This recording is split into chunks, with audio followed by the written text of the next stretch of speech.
久病之喘的要穿越相关的病篇，穿越一下哮症、喘症。那么久病之喘的时候，跟西医的相关疾病，那就是和肺气肿、阻塞性肺气肿关系比较密切。所以可以看到，在我们讨论范围里面，我们咳嗽所包含的疾病，在我们西医的呼吸系统疾病里面，都是一些常见的疾病，而且包括有好几个疾病。那么这些疾病在以咳嗽为主症的时候，我们可以用咳嗽的理论来辨证论治，有的时候可以取得比较好的效果。比如说，现在还有一些慢性咽喉炎引起的咳嗽，还有某一些药物引起的咳嗽。比如说，有一些高血压的药物，它引起咳嗽、干咳，西医一点办法都没有，用点药物好一点，然后不用又咳嗽了。当然，我们首先呢看看这些药物引起咳嗽的可不可以把它停掉、换掉，然后再来治疗。而中医治疗有一定的效果，所以这个讨论范围呢，我们要了解一下。下面我们说一下病因病机。病因病机，第一个病因里面第一个是外感的病因，我们要掌握它的外感的病因和内伤病因的一个要点。第一个外感是叫做六淫外邪侵袭肺系，我们可以在书上画一个重点符号。第二个内伤的病因是叫脏腑功能失调、内邪肝肺，这两个要点要记住。首先我们看第一个外感，外感的病因叫六淫外邪侵袭肺系，就是刚才河间六俗讲的暑湿燥火风寒，六气皆令人咳，感受了六淫外邪都可以引起咳嗽。但是这个时候呢，又跟我们讲的感冒的有点相同。第一个风为主邪，四时六气虽然有比，风是主导之邪。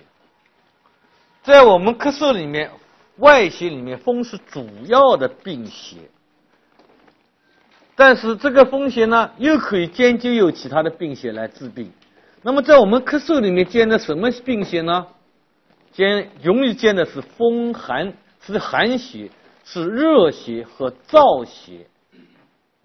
因此在我们咳嗽外感咳嗽的常见的临床症型，就会出现风寒咳嗽、风热咳嗽和风燥咳嗽。虽然长夏容易加湿，但是往往不成为一个临床的常见症候，所以我们要了解一下。那么入侵的途径有口鼻、皮毛，入侵的条件有气候突变等等，这个我们一般了解一下就行了。但是在这里面，请大家在教场上又要画一个重点符号的是，在这一节的最后一句话。虽然六气都可以导致咳嗽，但是风寒为主。这是张景瑜讲的，六气皆令人咳，风寒为主。这句话讲的也是蛮有道理的。在我们临床上的外感咳嗽里面，风寒咳嗽居多一点，因为风寒犯肺者容易导致肺气的宣发缩降功能失常，容易引起咳嗽。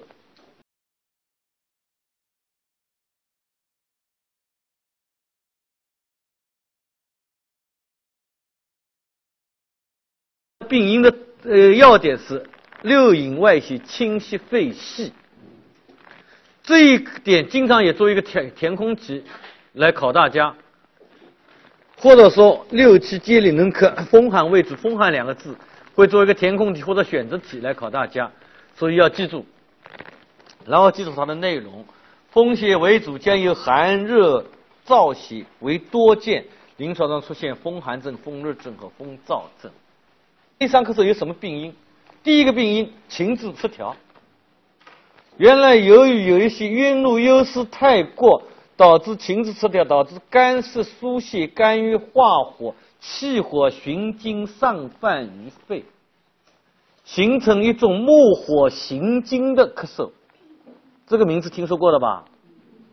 它的咳嗽的特点是干咳痰少，那么痰比较粘稠，有一些肝火肺火的表现，这个就是第一个原因，叫做情志失调，可以引起咳嗽。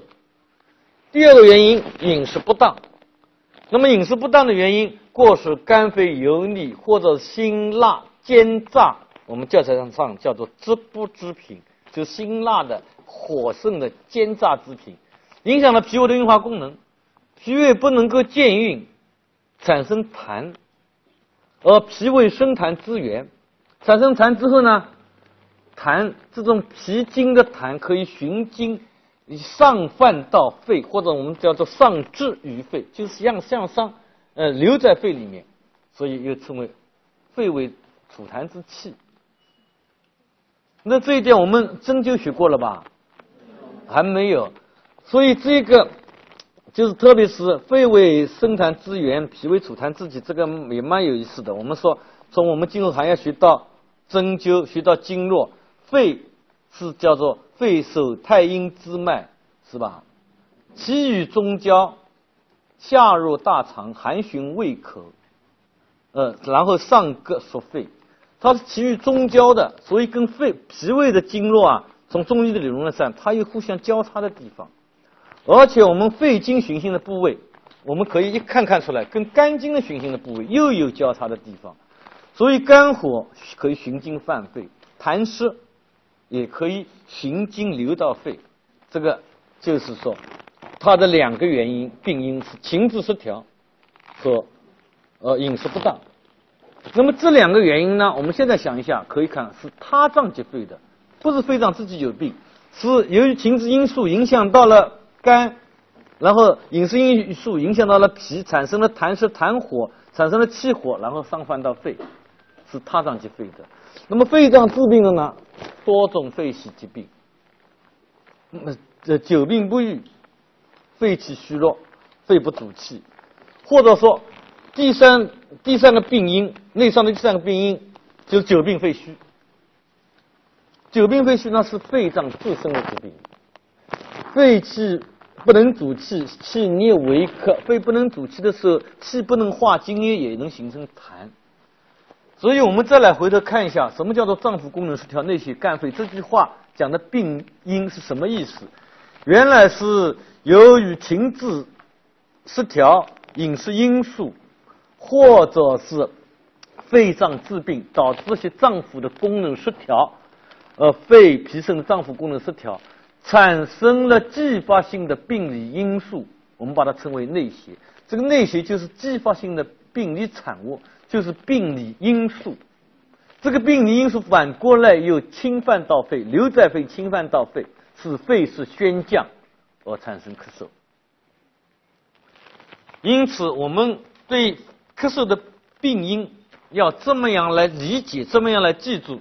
第一点，外感咳嗽是六淫外邪侵袭肺系；第二点是内伤咳嗽是脏腑功能失调，内邪肝肺，其中是具体的又有情志失调、饮食不当和久病肺虚这三个方面。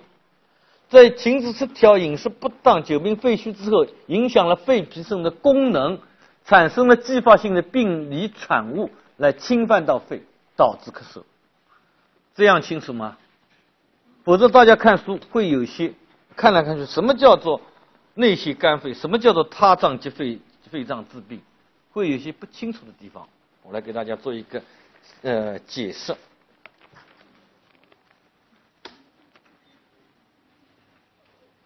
第二个病机我们要记住几点。第一点，病变主脏在肺，与肝脾有关，久之即肾。这一点请大家也要记住，要和后面的哮症、喘症、肺脏来做一些区别，都有一点相同的地方，都有不同的地方。那么从咳嗽来说，主脏在肺，因为五气所病，肺为咳，主脏在肺。我们说肺是焦脏，肺为水之上源，肺为五脏之华盖。这句话是什么意思呢？肺为五脏之华盖什么意思呢？是说肺是在五脏的最高位，对其他脏腑有一些保护、有一些覆盖这样的作用。所以呢，我们说外面来的邪气跟我们说内在产生的病邪之气侵犯到肺，容易侵犯到肺，都可以导致咳嗽。而且我们说从外邪侵袭的途径来说，第一个肯定是从皮毛而入，第二个肯定是从口鼻而入，而肺主皮毛，肺是开窍于鼻，所以这两个途径首先侵犯到肺。因此我们今后要学到伤寒论，伤寒论已经学过了，伤寒论太阳病篇就讲到实际上跟肺有关系的，认为肺为六经之樊篱，它是六经的一个篱笆。从我们现在来说，肺它的卫外功能就像一个外围的一个保护作用一样，那么对我们内在的脏器有些保护，同时外邪侵犯势必首先就侵犯到肺，导致肺部能够宣发说降。那么内在的脏腑功能失调产生的病理因素影响到肺，也可以导致咳嗽。那么首先我们说，第一个主张在肺，但是跟肝脾肾有关系。内经里面又提到了五脏六腑皆令人咳，肺多肺也，跟肝的关系是容易产生木火行经。比如说经络上有络索的关系，五行上有相生相克，经能够克木。那么从病理上来说，肝火犯肺，肝郁化火，气火容易循经犯肺，出现木火行经的咳嗽。那么这在临床上也是一种常见的一个类型。跟脾有关系的，那就是脾为生痰之源，肺为储痰之器，也经络上互相有联系，功能上它是气血有些协同作用。因为脾胃是气血生化之源泉，而肺是主气的。同时从五行的相克上来说，叫什么？脾木有一相生相克的关系，木跟金有相生相克的关系。所以我们有的时候在临床上经常用的培土生金的方法，叫做虚之补其母，也是从这一点来的。那么这所以跟脾跟肺都有一定的关系。那么肾与肺呢？肾与肺的关系又有不同了。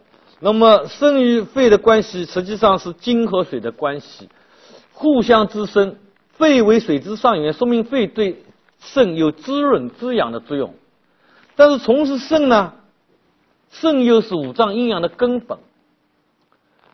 那么从这一个病来说，肺为气之主，肾为气之根。肺为之主呼吸之气，而肾主纳气的，这两个共同协作来完成呼吸的功能。从病理上来说，久病肺咳，经不能够肾水，那么肺病可以积肾。如果说肺虚气逆犯肺呢，也可以出现咳嗽。所以我们这个地方是主张在肺，跟肝脾有关系，久之积肾。然后请大家学完内科学之后，或者在一定的时候，或者经常想想这样一个问题：怎么样来理解叫五脏之伤，穷必及肾这样一个观点？从我们肺气疾病的有些论述里面，我们也都可以看到，到后期都会损伤到肾脏，损伤到我们肾。所以我们说第一个病位的问题呢，我们简单的记一下子，简单的理解一下。因为我们后面的症型啊，实际上都跟这些病机、病位有一定的相关性。第二点，我们一般了解，但是这一点在临床上有一定的意义。我们认为它的基本病机是邪犯于肺，肺是宣降，肺气上逆。这是什么意思呢？就是说，我们说肺是焦脏，它不能够耐寒热，外在的病邪、内在的病邪侵犯人体，都可以导致肺是宣降，肺气上逆，导致咳嗽。而主要的是在咳嗽里面有一个叫做邪犯于肺，这个邪可以是内邪，可以是外邪。邪犯于肺的时候，肺脏为了改变这样一种病理状态，驱除这种病邪，就要咳嗽，通过咳嗽把这种邪驱除掉，所以咳嗽有声。那么在临床治疗上有什么要点呢？在我们治疗的时候，那么外感咳嗽是邪实为主的，内伤咳嗽有邪实，也有正虚。即使在出现正虚的时候，我们都要时时注意到它的基本病机啊是一个邪犯于肺，我们注意到有没有继发性的病理因素在这个地方，要不要用一些驱邪的方法，经常会要使用到。即使正虚很明显的时候，也会阴虚而生实，阴虚致实，导致有一些继发性的病理因素产生。因此我们还要注意用一些驱邪的方法，不完全用补的方法。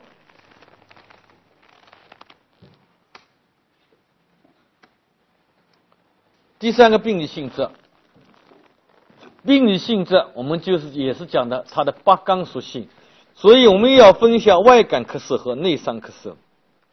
外感咳嗽这一点比较简单，外感咳嗽它的病理性质是属于邪实，就八纲当中属于实证一类的，但是可以演变转化。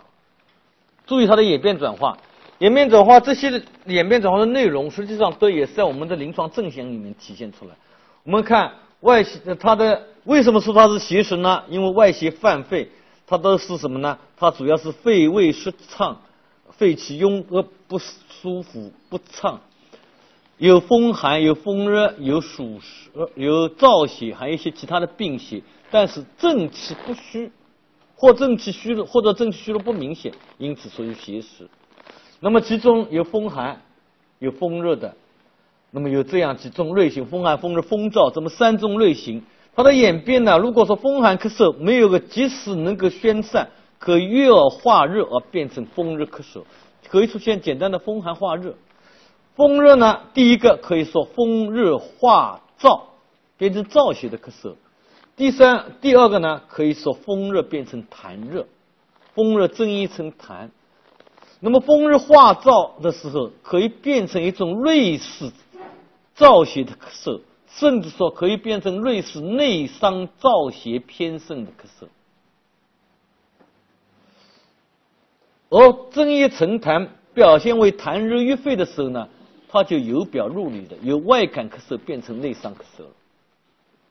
实际上在某种程度上，或者在某种情况之下，它可以是表现为慢性支气管炎，逐渐变成急性支气管炎，逐渐变成慢性支气管炎了。这样一个演变过程，在某种情况之下可以说明它的病理演变。内伤咳嗽比较繁杂，内伤咳嗽呢，第一个它是邪实和正虚并见，病理性质是痰和火。首先我们把这一句话记住，就内伤咳嗽的时候呢，它有邪实有正虚，有的时候可以同时出现，有的时候可以互相演变。当然在邪实正虚的时候呢，它还有偏实偏虚，以及有一些转化，但总的来说它的病理性质是邪实正虚会同时出现的。病理因素痰和火，这个是这样记住。那么我们这里又涉及到了他脏积肺的多阴虚之实等等这样的问题。也就是说，从我们前面的病因来说，可能有一个方面的病因是由于肝气郁结而导致影响肺的，这样一种情况，它可以实证，可以逐渐出现虚实兼加。在出现虚实兼加的时候，是由实而致虚的。比如说，肝气郁结，郁而化热，肝热肝火循经犯肺，导致一个肝火的咳嗽，而肝火呢又可以损伤了肺阴，变成阴虚咳嗽。比如说饮食不当，导致脾湿生痰，痰湿阻肺，引起痰湿咳嗽，痰湿又可以损伤肺气，逐渐时间长了变成肺脾两虚，或者是肺气虚弱的咳嗽，这个也是因实而致虚。也就是说，他脏积肺的时候，往往是由于继发性的病理产物，这种病邪损伤了肺，损伤了肺气或者肺阴，逐渐变成正虚和邪实并见，或者说有的时候以正虚为主。而肺脏治病的也是因虚而致实，因为肺脏治病的它的病因就是久病肺虚。那么久病肺虚的时候，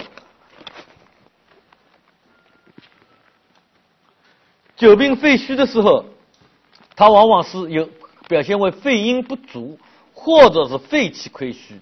那么肺阴不足呢，虚火上炎，可以煎熬津液和形成痰，又可以产生痰和火这样的继发性的病理因素，虚中加实。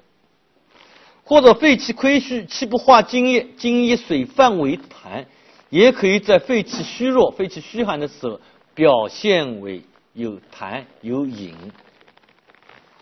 所以这一点呢，就是说在教材上也是要大家有一些理解的地方的。最后一点，外感咳嗽和内伤咳嗽可以互相转化。那么这一点呢，就表现为外转内和内兼外。